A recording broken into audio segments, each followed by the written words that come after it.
I wanted to share something that came through today during my Bible study.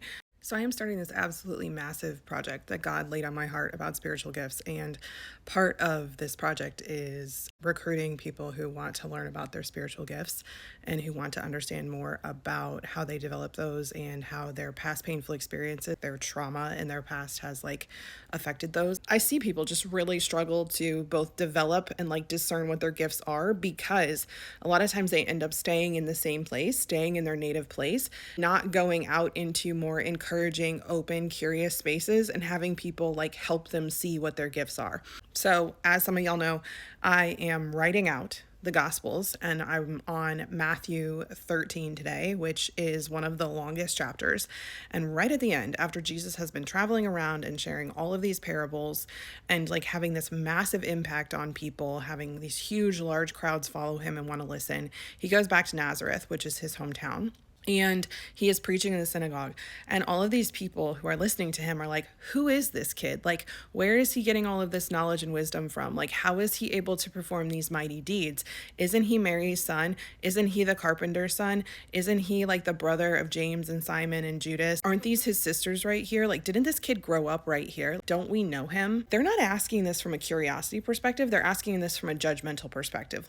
Their brains do not understand how this kid, this guy, is performing the miracles and teaching what he's teaching because they know of his education, they know of his upbringing, they know of his past.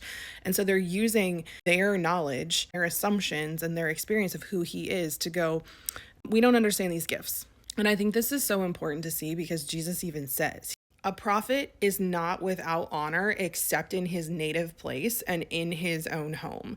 And then it says in verse 58, and he did not work many mighty deeds there because of their lack of faith. I'm just bringing this up to you because as I'm starting to dive further into developing this thing that God has me working on, I see this so often. People's past painful experiences prevent them from developing or even discerning what their gifts are.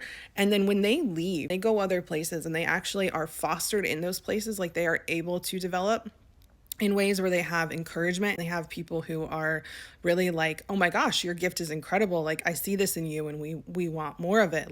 We're benefiting from it. It's serving us. It's helping us.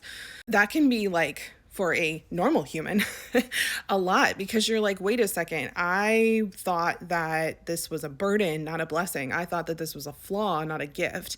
So yeah, if that's something that would be helpful to you, let me know in the comments because I would love to invite you to this project because I'm going to need a lot